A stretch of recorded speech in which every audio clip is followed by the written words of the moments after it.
ومن أحسن قولا ممن دعا إلى الله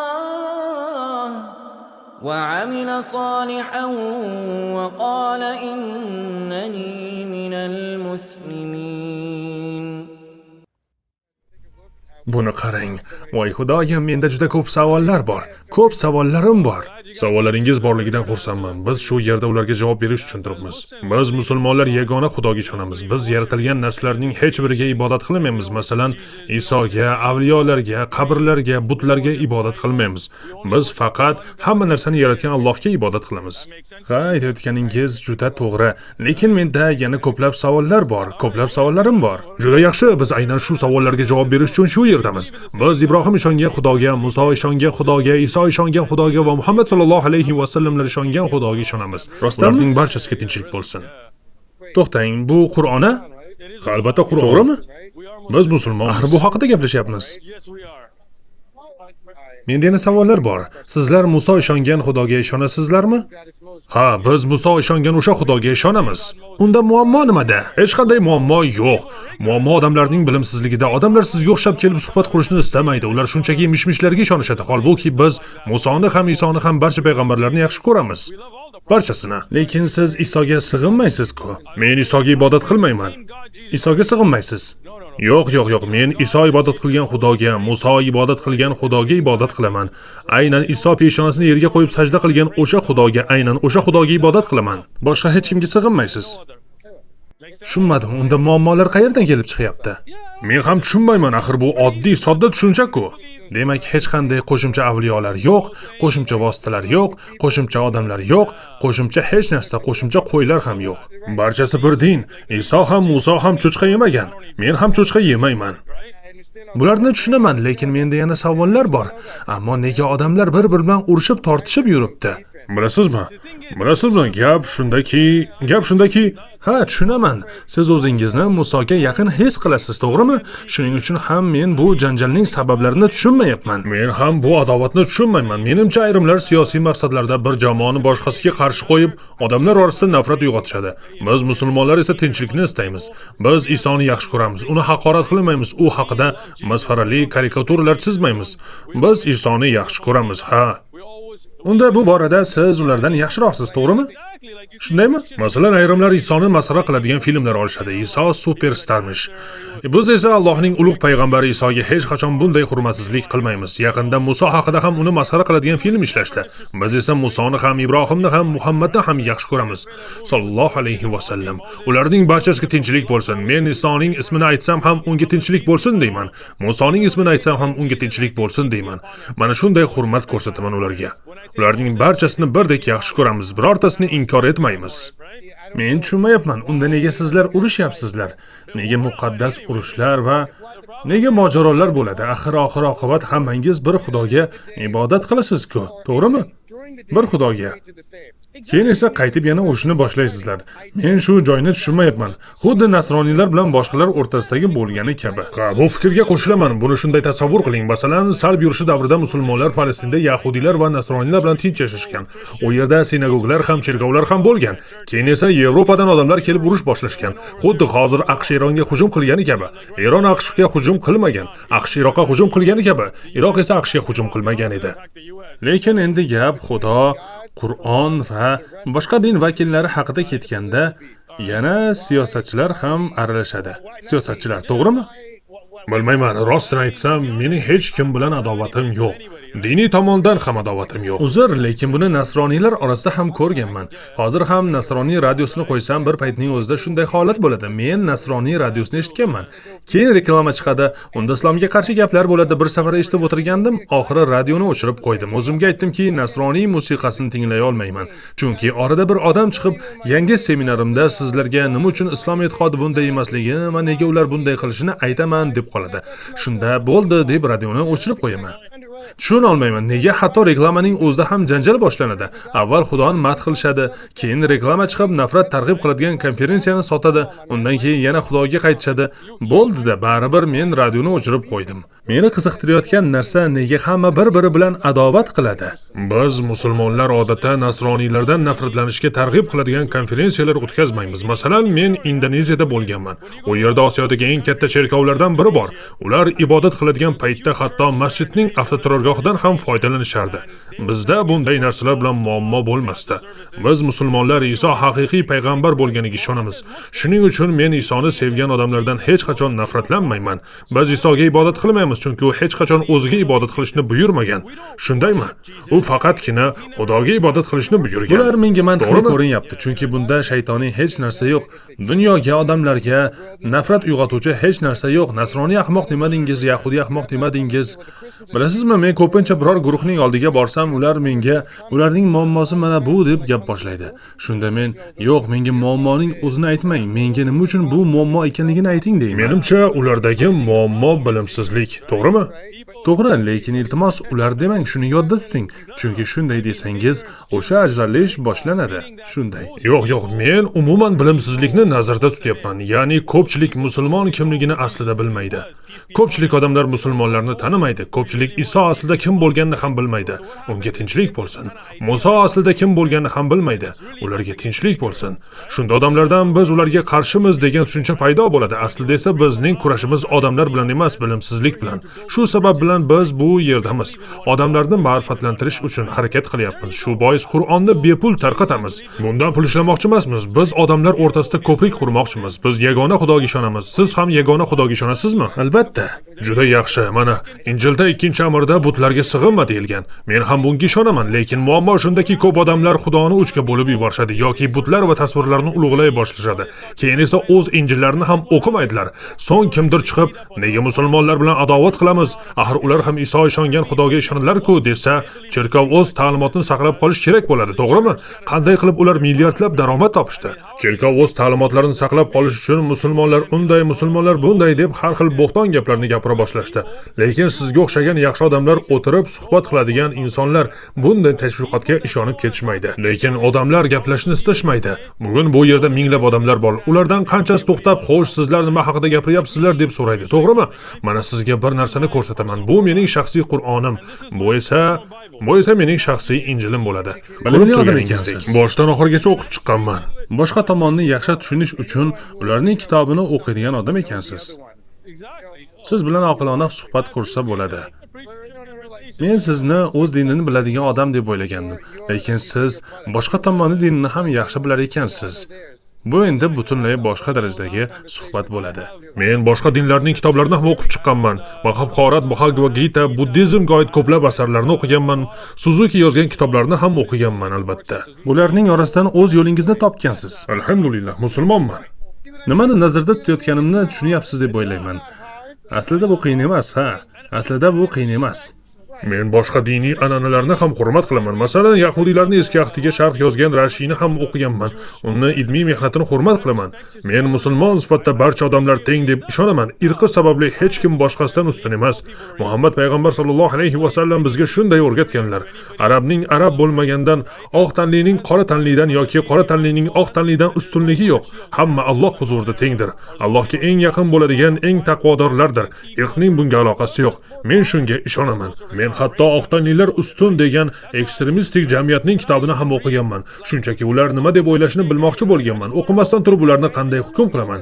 Ba'zan Qora Pantera harakatining materiallarini ham o'qiganman. Men AQShda Kaliforniyaning San Diego shahrida ulg'ayganman. U yerda ko'p musulmonlarni tanimasdim. Shuning uchun katolik yoki protestant, baptist cherkovlariga ham borganman.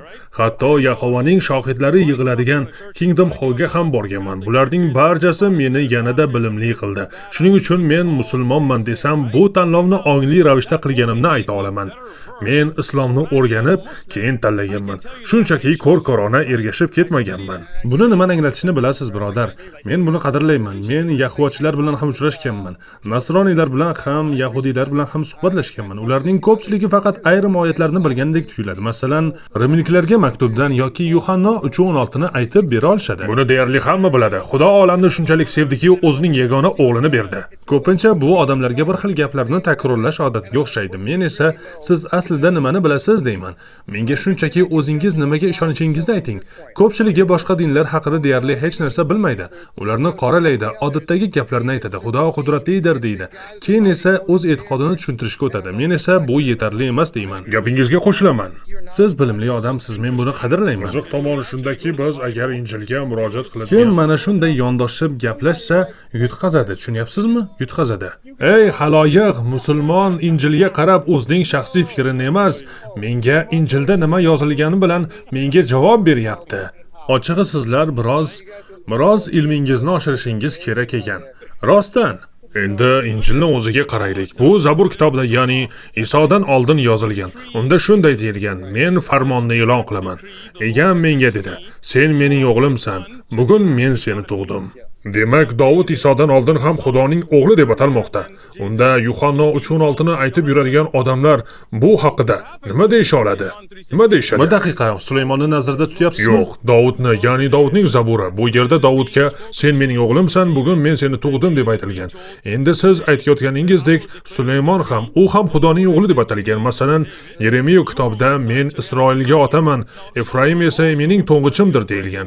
Keyin davom etsangiz, bu yerda esa Sulaymon haqida "U mening nomim uchun uy quradi, men uning shohligi taxtini abadiy mustahkamlayman. Men unga ota bo'laman, u esa menga o'g'il bo'ladi" deb yozilgan. Mana. Demak, odamlar ko'pincha ko'p hollarda kontekstni e'tibordan chetda qoldirishadi. Bu yerda o'g'il so'zi mehr va yaqinlikni bildiruvchi ibora sifatida ishlatilgan. Bu jismoniy ma'nodagi ota-bola munosabatini anglatmaydi, yo'q. Bunday emas. Shuning uchun Davud, Sulaymon, Efraim, Isroil yana boshqa ko'plab kishilar ham Xudoning o'g'illari deb atalgan. Mana shu to'g'riroq bo'ladi. Ya'ni mehr.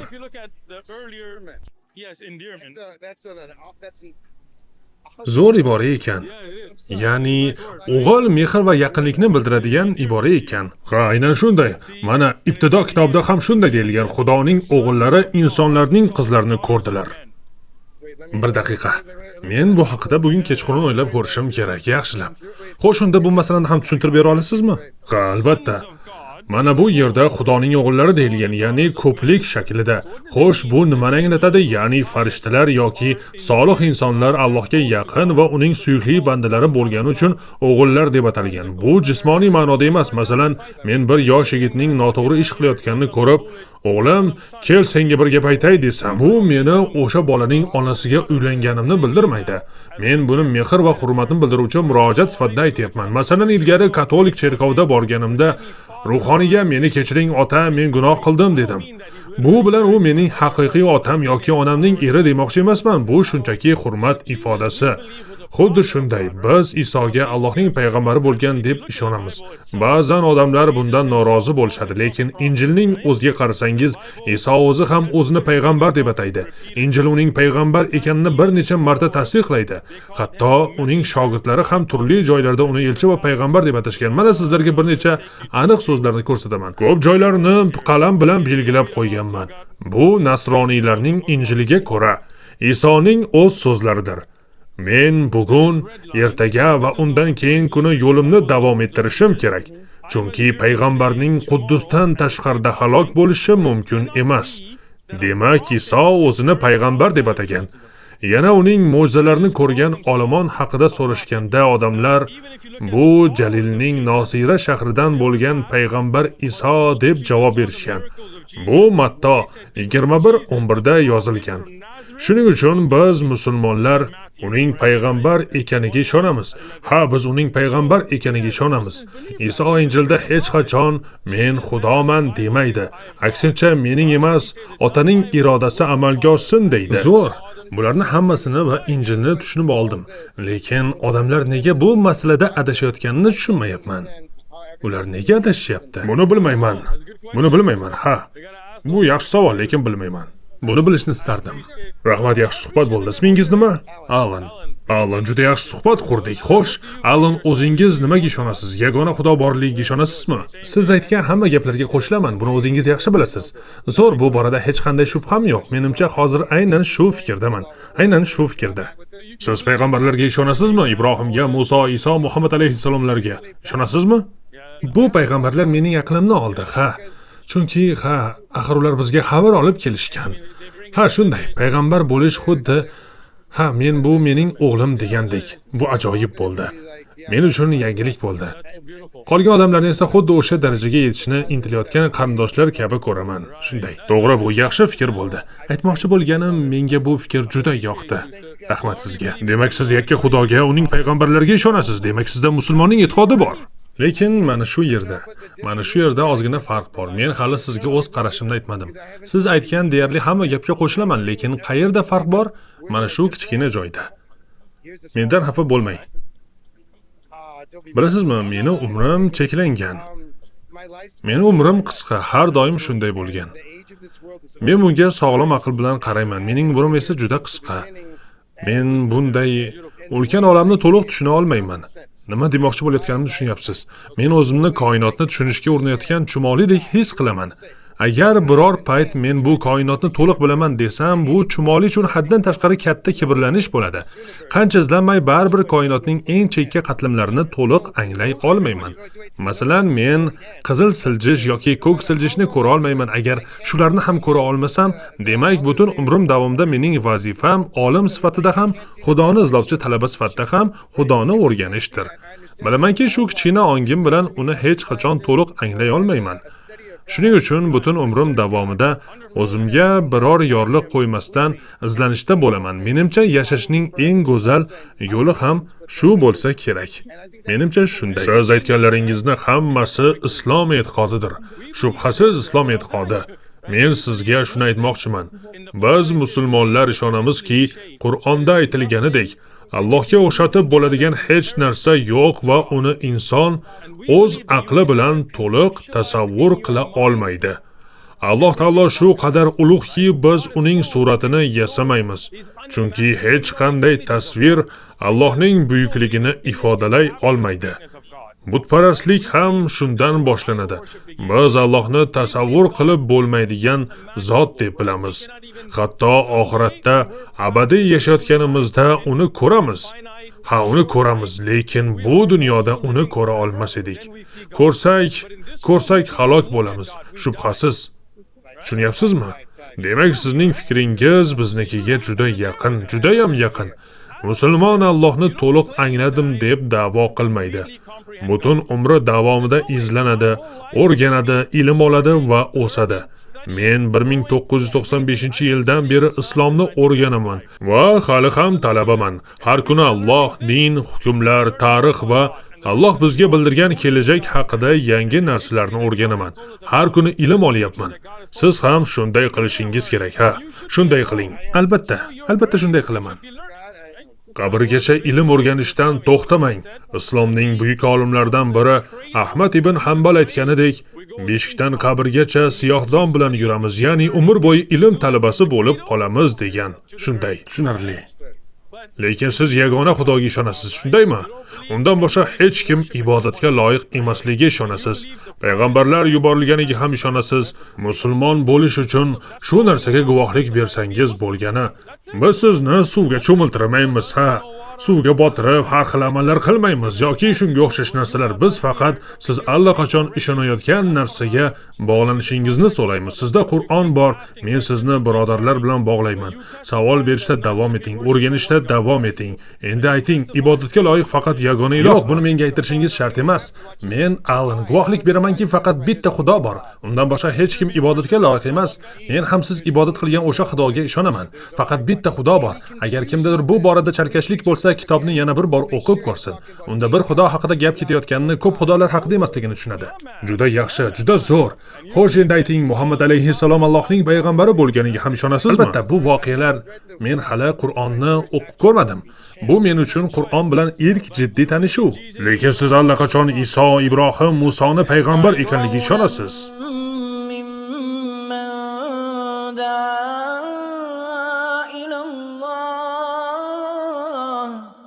وعمل صالحا وقال إنني من المسلمين